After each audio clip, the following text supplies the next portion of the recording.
Hola voyageurs, arrêtez-vous un instant si vous avez le temps pour écouter ce que nous avons à vous dire. Bienvenue dans Adorolist. La dernière fois, nous avons évoqué les différents types de jeux de rôle. Maintenant, nous allons nous focaliser sur les jeux de rôle sur table. Le thème est donné, les dés en sont jetés.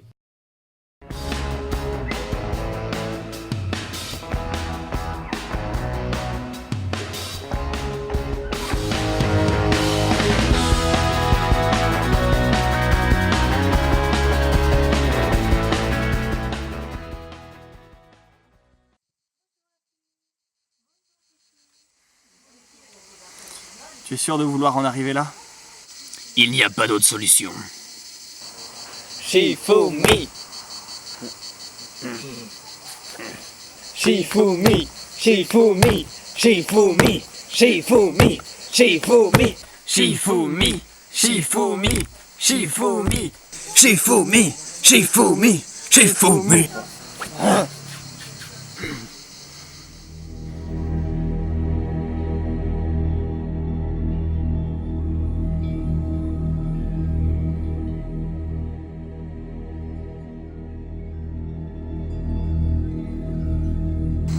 Shi! Fou Mi. Avant de reprendre, je vous conseille d'aller voir ou revoir la première partie sur les jeux de rôle en cliquant ici. Revenons rapidement sur ce que nous avions vu la dernière fois. Nous avions vu que les jeux de rôle sur table, ou jeux de rôle papier, étaient nés en 1974 avec Donjons et Dragons, Le jeu permet alors de réaliser des combats contre des adversaires. mais aussi de vivre la vie d'aventurier hors combat, parler à des marchands, aller à la taverne, devenir ivre, déclencher une bagarre, insulter la serveuse, finir en Ok, prison. c'est bon, on a compris. Le jeu de rôle, comme on l'avait vu, fonctionne avec un maître du jeu et plusieurs joueurs. Le MJ est plus ou moins comme moi, enfin un dieu. C'est lui qui dirige le jeu et a tout pouvoir sur la partie. C'est d'ailleurs le seul à connaître la quête. Le but d'un joueur est donc de déjouer des pièges, résoudre des énigmes, réussir des combats, bref, réussir la quête du maître du jeu. Nous parlons principalement de jeux de rôle de style Heroic Fantasy, mais les thèmes sont variés. On peut très bien se retrouver à l'ère industrielle que dans des parties de jeux se passant dans l'espace. Le style de jeu aussi peut être varié. Les rôlistes peuvent faire des parties cool, avec un maître du jeu bienveillant, Ou à l'inverse, faire des parties strictes où le maître du jeu sera diabolique. l'âme un peu calme. Vénérer la toute-puissance du maître du jeu, un être sombre, diabolique et sans pitié. Ah, tu vas te calmer? Aïe, aïe, aïe, aïe, aïe. Laisse-moi faire et je le tue. Ah non mais ça va pas. Aïe. Tu sais, à parler tout seul, je vais vraiment te prendre pour un schizophrène. Non mais c'est bon, on va bien. Voyons maintenant comment se démarre une partie de jeu de rôle sur table. À tous ceux qui ont encore du mal à comprendre comment marche un jeu de rôle, cette partie devrait vous éclairer. La première étape consiste à choisir qui sera le maître du jeu et qui seront les joueurs. Je dirais même que la première étape est d'aller acheter un jeu de rôle en magasin. Oui, bien évidemment. Donc, choisissez le MJ et les joueurs. Choisissez judicieusement le maître du jeu afin qu'il soit apte à répondre à cette noble tâche. Eh, Remarque, si vous pouvez, choisissez aussi bien les joueurs. un joueur chiant et fouteur de troubles tuera votre aventure et votre équipe.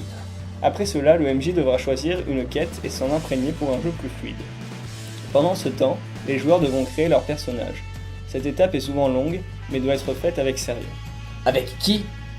Avec... même pas je réponds. Une fois que votre équipe est parée et équipée, le jeu peut commencer. Le maître du jeu explique alors la situation.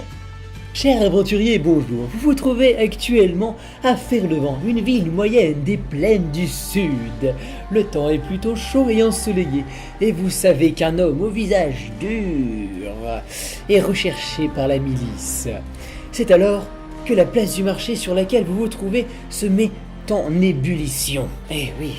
Et un homme vient à votre rencontre et vous adresse la parole d'une voix paniquée. De cette manière. Oh mon dieu, on m'a volé des courriers très importants. Aidez-moi à le récupérer. La quête commence donc. Vous avez une mission, et pour l'accomplir, un tas de possibilités. Les joueurs devront faire appel aux capacités de leur personnage, faire les bons choix, et avoir de la chance. Car oui, les parties de jeu de rôle sont rythmées par des lancers de dés.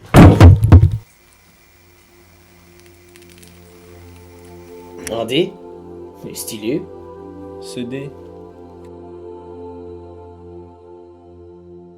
Moi aussi j'ai trouvé un dé. Ah. Oui, quand tu m'as envoyé au Japon.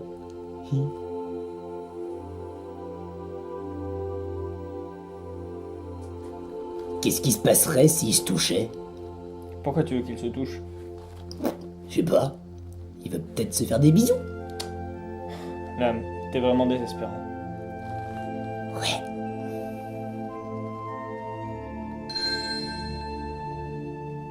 Nabe, Oui, Lame? tu crois qu'on est mort? Non, Lame. Nous venons d'accepter une quête. La quête d'Adoroliste. 2 adoristes. Enfin bref, nous avons un but. Nous devons réunir les 7 dés du jeu.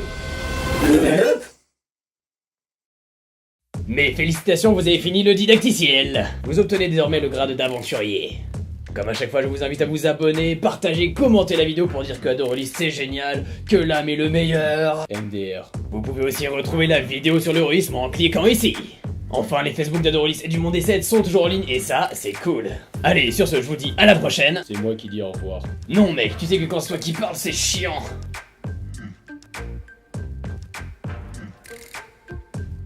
Allez, salut. Mais ferme ta...